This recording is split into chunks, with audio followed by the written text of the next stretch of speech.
আসসালামু আলাইকুম সুপ্রিয় গাইস, বরাবরের মতো আজকে উঠকে পানি খাওয়ামো।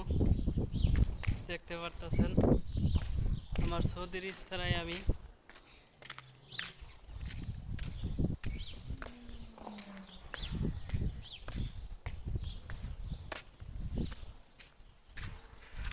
কি বলবো আর কি করবো।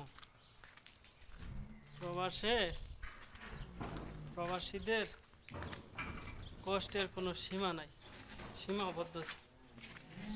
সব দিক দিয়ে লাঞ্ছিত, সব দিক দিয়ে ক্লান্তি।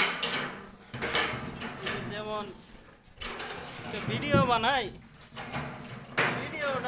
ভিডিওটাও ঠিক মতো ছাড়তে পারি না। এখন আপনারা বলবেন না যে কেন ঠিক মতন ছাড়তে পারি না? হ্যাঁ, কেন ঠিক মতন ছাড়তে পারি না জানেন? এই নেট এই থাকে না,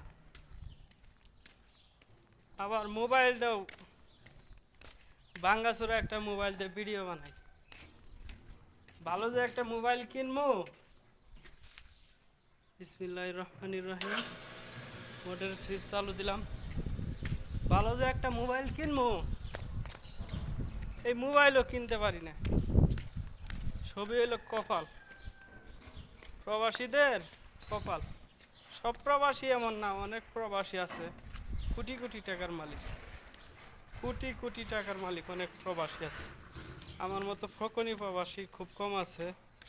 আমি ফকুনি দেখে ভিডিও বানাই। যদি কোটি টাকার মালিক হইতাম তাহলে ভিডিও বানাইতাম না।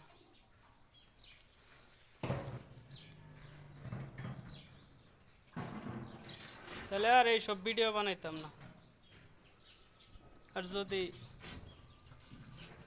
অন্যান্য প্রবাসীর মতো দেখা গেছে টাকা ইনকাম করতে পারতাম বাইরে থেকে, তাহলে আর এত ভিডিও বানাইতাম না। তো যাই হোক, মনের কথা অনেক বললাম, বেশি কথা প্রকাশ করা ঠিক না। ভালো থাকবেন সবাই, সুস্থ থাকবেন, ধন্যবাদ।